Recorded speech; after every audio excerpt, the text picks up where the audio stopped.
really works that will help children deepen their comprehension, and that is reciprocal teaching.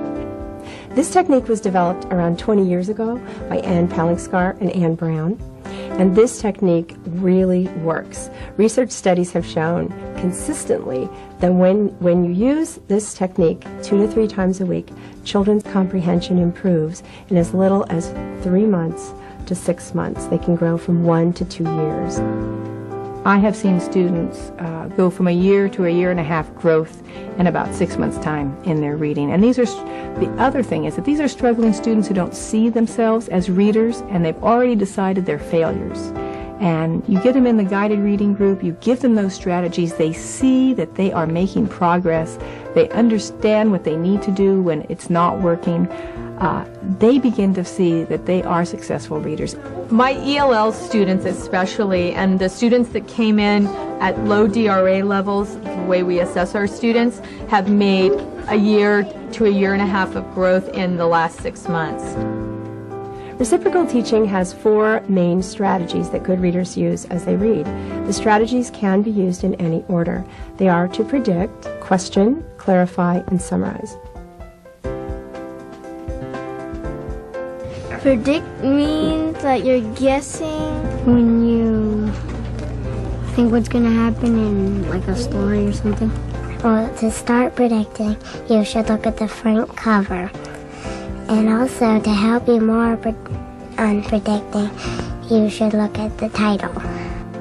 When we say predicting, we mean that the students are going to be looking over the text, using clues from the text to help them make logical predictions of what the text might be about.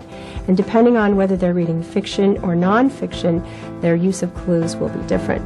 If they're reading fiction, they're going to be looking for character, setting, and problem, and maybe even characters' feelings. If they're reading nonfiction, they're going to be using major headings and captions to help them make logical predictions about what they will learn.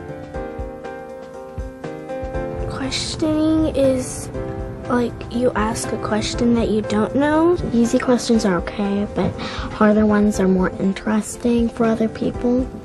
Go to the best question you could think of, then you ask the group, then the group will have to think about it. It takes a little while to get a good question. Good readers ask questions before, during, and after reading. And in reciprocal teaching, the role of questioning is very important. Before reading, we can ask children, what are you wondering about what you're going to read? During reading, they can think of questions that a teacher might ask on a test. We call those quiz questions. Or perhaps they might ask other questions that they're thinking about. After reading, the children do the same thing. They ask questions of one another.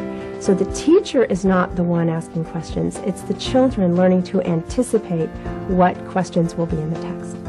Oh, I have a question. Why didn't Alice want her mom to go to the new job? Clarifying is something that you don't know what it means, but then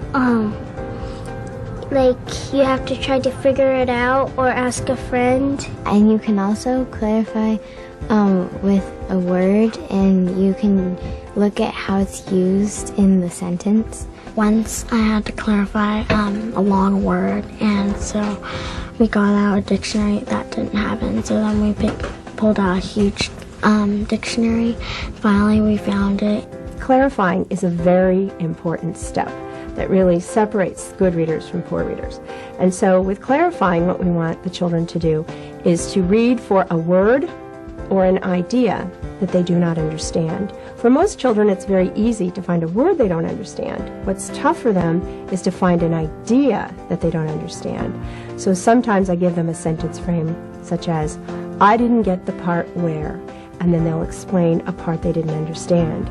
So, what does that word mean? Somebody tell me what enemy means. What does enemy mean, Lizette? It's like someone who tries to eat you. If you're an octopus, right? Okay. Summarizing is you tell a little bit about the story, the important parts about it, but you don't retell. But summarizing doesn't have any details. It just has the main facts.